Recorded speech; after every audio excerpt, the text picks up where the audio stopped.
Most true crime investigations prioritize scientific reality. Detectives use specialized kits to lift fingerprints and secure biological samples, building a chain of custody for a courtroom. In this CID parody, the investigative process is far more primal. The case begins in the forensic lab, where the team is confronted with a mysterious powder. Identifying this substance is the key to finding the killer, but they have no intention of using a mass spectrometer. Dr. Jahodike and Detective Abhijit rely on a sensory testing method. They simply start licking the evidence. The analysis devolves into a long, innuendo-heavy argument about who gets the next taste of the narcotics. Standard logic is abandoned in favor of aggressive physical comedy. By tasting a lethal batch of drugs to prove a point, the squad establishes that in this universe, investigative science is less important than a cheap gag. After confirming the substance is indeed a lethal drug, the detectives follow a trail of spilled powder directly to a quiet hotel corridor. The spill is fresh. The team realizes the killer is still on the premises, hiding behind a single locked door at the end of the hallway. They pinpoint the suspect's exact location by listening for a specific auditory clue. From inside the room, they hear a rhythmic, rapid clapping sound echoing through the wood. A traditional thriller uses the sound of a chambered round to signal a climax.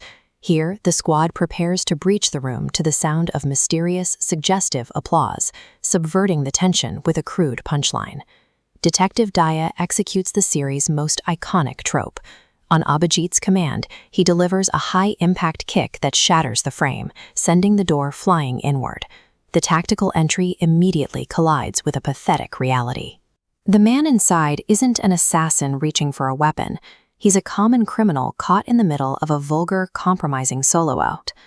The suspect is hauled into custody amidst a stream of profanity, and the squad shifts instantly from a militaristic raid to a hard-boiled interrogation. The explosive nature of the room breach serves no practical purpose other than to highlight the absurdity of the capture. The team treats a common public indecency case with the intensity of a counterterrorism operation.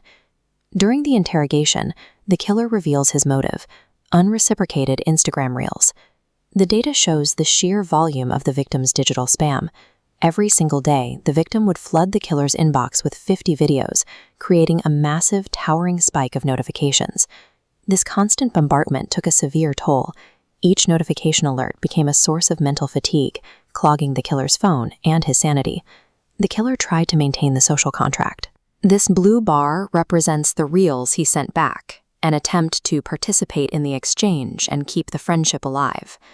This is the metric that broke him. Despite the killer's effort, the victim offered 0 reactions. No likes, no views, and no engagement. Driven by this perceived disrespect, the killer lured the victim to a hotel and force-fed him lethal quantities of drugs until he succumbed. This homicide is a cartoonish manifestation of unreciprocated online attention. It turns a common modern grievance, toxic digital etiquette, into a motive for murder. With the case closed, the spoof moves towards a summary. But instead of a professional debrief, Abhijit traps Daya in a bizarre, personal conversation about what happened during the hotel search. He describes a wildly detailed hallucination where Tarika pinned him to the bed and stroked his hair. It's an unprompted, sexually charged story that has no basis in the actual events of the day. This inappropriate tangent completely derails the investigation. The fact that a man was just murdered becomes secondary to Abhijit's desire to share his fantasies with his partner.